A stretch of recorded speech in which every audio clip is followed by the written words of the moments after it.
Oh, yes. Okay, so curious in your thoughts on this because this got me a little giddy, but I had to pull back a little because of who said it. Right at the very end of that documentary, in the last episode, Richard Doty talks about the two crashes at Roswell. And most people don't realize that there were two. But this is a known thing at this point. And that one of them was found, a couple years later. But the first one, there were, reports of 2 to 3 dead bodies and one that was still alive. And that's what's been said for a very long time. He references EBE, the EBE, extraterrestrial biological entity, for those who do not know the acronym, references that he was the one who was alive, and he was brought back to Nellis Air Force Base, where he lived for 5 years and died in 1952. Now, that is the premise to something called the Serpo Project. Are you familiar with the Serpo Project? Very much so. Yes. So I was like, whoa. Did you just throw out freaking EBE and Nellis Air Force Base in 5 years of being here? I thought that was probably the most groundbreaking thing said in the entire documentary. Everything else is very much the company line, like the narrative, being put forth by the government. Everything is all within that playing field that we're very familiar with. But that was some straight UFO lore, some straight ufology deep dive rabbit hole knowledge that seemed to be very legitimized by him saying that. But once again, it's Richard Doty. And I'm like, oh, I can't trust a thing you say. But I was still very intrigued by it. And I'm curious what your thoughts are. And if you want to inform the audience a little bit about Project Serpo, just so they know, that would be great. Sure, yeah, no problem. Well, apparently Project Serpo was an actual exchange program between the extraterrestrials and the humans, where I think it was 13 humans went off to planet Serpo for, I believe, I may be wrong here, 10, 12 years, something like that. Yeah, 10 years, I think. A couple of them died either on the way.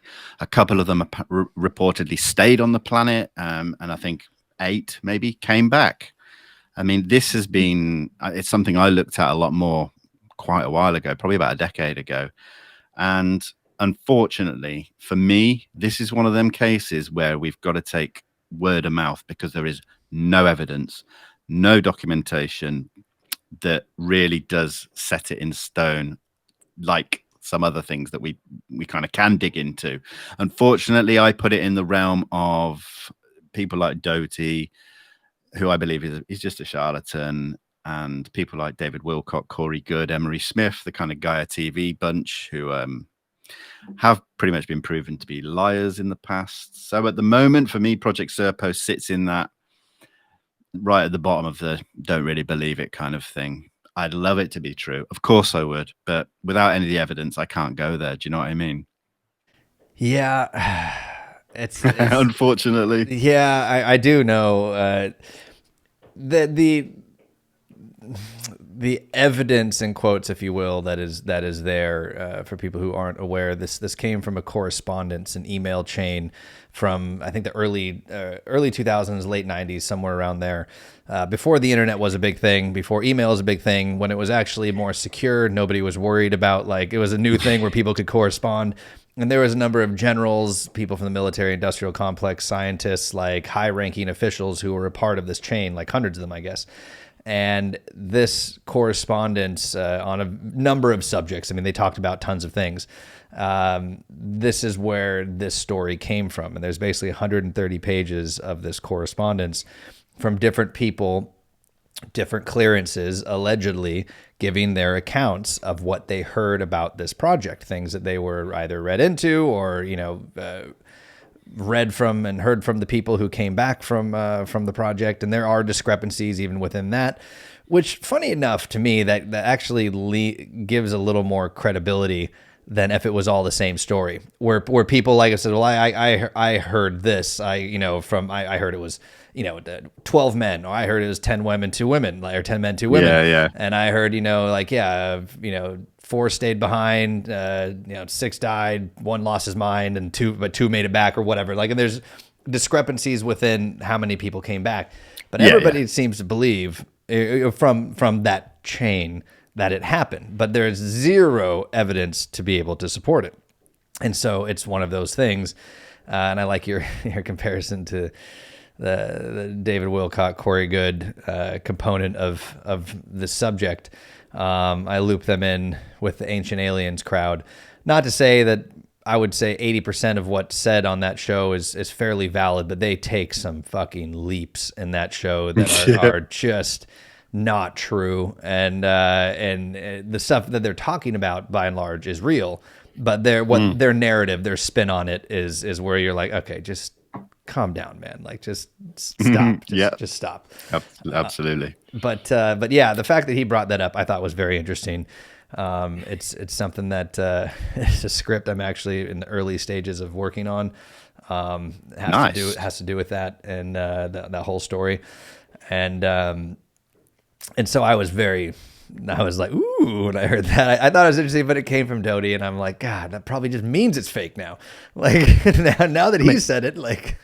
We just don't know, but we know that when Doty was working through the Air Force Office of Special Investigations, there was a lot of correspondence flying around that was purposefully put out there to just misinform and disinform people. So that's why it just is not enough for me. Yeah. Like I said, I'd love it to be true. I really would. I think it's exciting, and it's, it's got that cool fantasy vibe. It's just incredible. But and the details of the planet and the people and the confrontations that happen there, like... Everything about it, it just seems like a great sci-fi novel, and exactly. So that's part of why I'm like, I don't know, and it's one of those things that we may never know, and that I can tell that we operate very similarly when it comes to our approach to this subject. Is that the things we talk about are things that can be validated to a point, like where if you not to say that there's not a place for the people like Corey Goode and David Wilcox and what they do, but there needs to be a disclaimer for those guys, a separation for those guys from all of us, like from everybody else, where it's like, because don't get me wrong, I love listening to those stories. I think they're beyond fascinating and entertaining. Like, it's absolutely, it's great. But when it comes to like actual evidence or things that are not just blatant conjecture and seems like the fantasy of the best science fiction authors out there, you can't muddy the water that is already insanely muddy and filled with disinformation and counterintelligence and hoaxes and lies and untrained observers and everything else that we deal with within this research. And it's fun and it should be there, but there needs to be like the caveat, like real research versus fun. And maybe there's truth to it. Like I said, I can't discount it, but I will never tell people this is where you go. You want to know what's going on? This is where, like, never. And you can't. And I have a standard that I try and adhere to across mainly my Instagram page, because like I said, that's my main outlet. If I start putting out information covering what we've just talked about, people do, unfortunately, and I don't ask them to, they take what I say as gospel. And that's why I try and remain to a high standard where I put out the best information that leads you to the conclusions that you're on the right track. Not that you know anything for certain, because like we keep saying, nobody knows anything for certain. So if I start lowering myself down to these brilliant stories, and that's all they are to me, then I'm just not doing myself any justice. My work to build to where I've got to, I'm not doing that any justice. And it's like one step forward, 10 steps back if I start spouting that nonsense. No, you're very, very correct. And this is something I've had to, explain to people when starting the Nate Night Talks initially, and what my approach was is my older brother is one of the smartest human beings I've ever met in my entire life. He's the founder of 5 biotech companies dealing in immunology, infectious disease, anti-aging. He was, I don't know, I really should have clarified. I've been saying this a lot, whether or not I can actually say it. But he was given like $30 million from the Canadian government to make a COVID vaccine last year, which is in human trials right now. Wow. So I have a lot of insight on that, but we don't need to go into that today. But he is a no bullshit, insanely intelligent human being. And I knew when I dove into the subject that if there was ever any person, ever a hurdle that I would have to overcome as far as burden of proof, it was going to be him.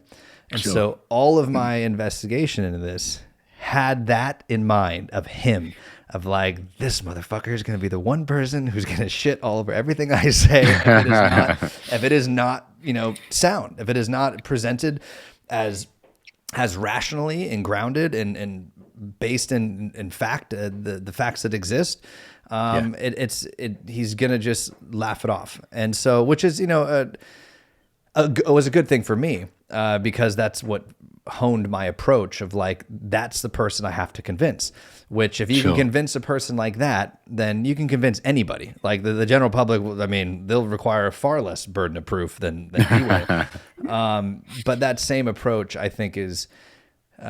Which is exactly what you're doing and have been doing, and I think is why you've experienced the success early on that you have, is what people need, is what people are craving. And I think that's why the Clubhouse room blew up the way it did, was because there's a lot of UFO rooms on there, but they're all very much in that space of everything. And I'm like, I don't want to align with that, because I think it's damaging, and we have to be the beacons of people that like are just going to be like, hey, we take this seriously. This topic demands respect. It demands the utmost of our discernment and intellectual honesty. And if we don't present it in that way, it will never get out. It will never get the due justice that it deserves. And so I commend you for that. Thank you. Which is why I wanted to be able to chat with you today. And have you be the first official Nate Night Talks podcast interview.